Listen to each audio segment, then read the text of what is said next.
Avant de plonger dans le logiciel, ce que vous pouvez faire, c'est aller faire un tour sur le site de l'éditeur de ZBrush Core Mini. Le site, c'est pixologic.com. Pixologic, c'est une société qui existe depuis presque une vingtaine d'années maintenant, puisque la première version de ZBrush a dû sortir, il me semble, vers 2002 ou 2003.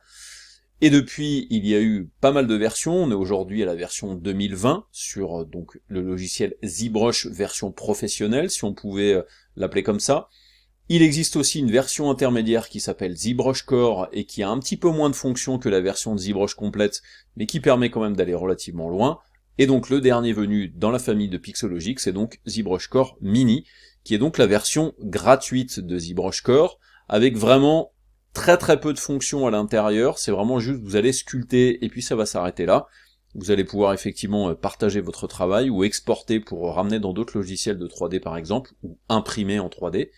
Et puis, après, si vous voulez aller plus loin, il faudra prendre au moins ZBrush Core, voire même prendre ZBrush en version complète. Le gros avantage de ce logiciel-là, c'est qu'il est gratuit, donc pour le télécharger, ce que vous pouvez faire sur le site de Pixologic, c'est aller dans 3D Software, vous choisissez dans le sous-menu ZBrush Core Mini, on arrive donc dans la page qui est spécifique à ce logiciel-là, donc il y a tout un troupeau d'informations sur le logiciel et ce que vous pouvez faire à l'intérieur. Moi, ce que je vous conseille rapidement de faire, c'est cliquer sur Download.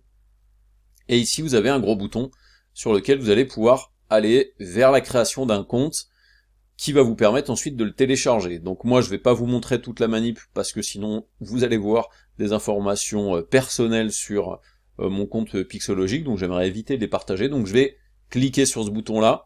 Faites la première manip tout seul pour pouvoir aller le télécharger. Donc je vais cliquer là-dessus.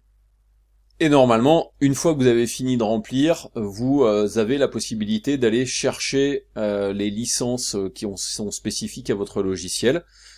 Sachez que vous avez potentiellement eu une étape supplémentaire par rapport à moi, c'est-à-dire que vous avez peut-être la possibilité déjà d'aller activer votre compte, après d'aller sur votre compte et ensuite vous allez pouvoir le regarder. Donc ensuite, je vais aller sur le menu, sur le côté, ici, je vais aller dans mes licences. Donc je me refais une connexion, je me connecte, je vais dans mes licences, et ici j'ai ma licence de ZBrush Core Mini. Donc comme c'est quelque chose de gratuit, j'ai juste en fait maintenant à cliquer sur Download ZBrush Core Mini.